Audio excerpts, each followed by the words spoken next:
Plastic সার্জারির অন্যতম গুরুত্বপূর্ণ একটা অংশ হচ্ছে সৌন্দর্য বর্ধন, এবং সেই সৌন্দর্যটা ব্রেস্টের সৌন্দর্যও হতে পারে। ব্রেস্টের কি ধরনের সৌন্দর্য বর্ধনের আমরা কাজ করি এটা নিয়ে আজকে কথা বলবো আমি ডাক্তার তামান্না আহমেদ, একজন প্লাস্টিক সার্জারি বিশেষজ্ঞ।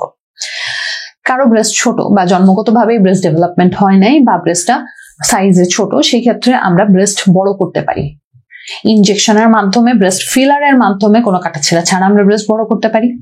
শরীরের অন্য জায়গায় যেমন পেট থেকে ফ্যাট কমিয়ে পেট টান টান করে এবং সেই সাথে সেই ফ্যাট দিয়ে আমরা ব্রেস্টটাকে বড় করতে পারি, সেক্ষেত্রেও ব্রেস্টে কোনো দাগ থাকে না।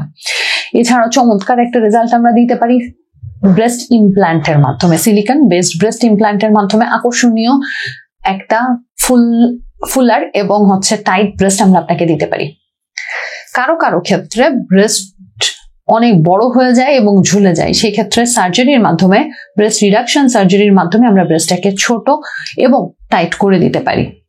এছাড়াও কারো ব্রেস্টের ভলিউমটা হয়তো ঠিক আছে বাট ব্রেস্টটা ঝুলে গিয়েছে, সেটা ব্রেস্ট ফিডিং এর কারণে অথবা বাচ্চাকে দুধ খাওয়ানোর কারণে বা যে কোনো বয়সের কারণে, সেই ক্ষেত্রে আমরা ব্রেস্টের ভলিউমটা ঠিক রেখে শুধুমাত্র অতিরিক্ত চামড়াটা ফেলে দিয়ে যে সার্জারিটা করি সেটাকে আমরা ম্যাস্টোপেক্সি সার্জারি বলি। এরকম বিভিন্ন পদ্ধতির মাধ্যমে আমরা আপনার ব্রেস্টের সৌন্দর্য নিয়ে কাজ করে থাকি এবং আপনার শারীরিক অবয়বের সাথে আপনার ব্রেস্টের সামঞ্জস্যপূর্ণ একটা শেপ দিতে যে কোনো প্লাস্টিক সার্জনের সাথে অতি শীঘ্রই যোগাযোগ করবেন। ধন্যবাদ সবাইকে।